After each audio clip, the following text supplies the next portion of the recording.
All right, now let's do something here. Now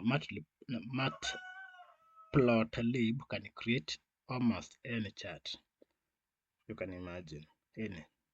So now we are going to use to create a bar graph.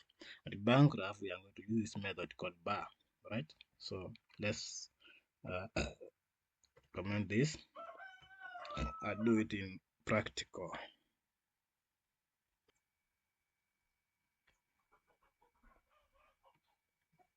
Let me take this. Then we can create this bar graph and then merge the F. No. Let's say plot.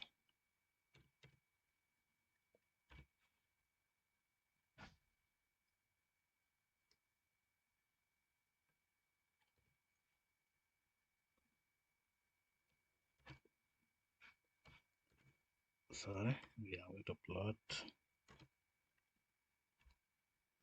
this one. Set, right?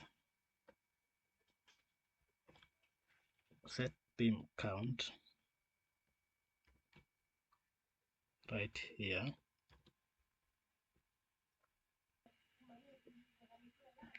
Right. Oh, sorry. This should not be here. It should be bar. And now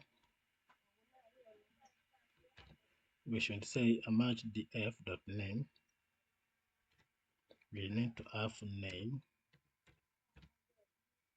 and this name should have. Let's give it 10, extent of 10. And then the next is going to be done next short.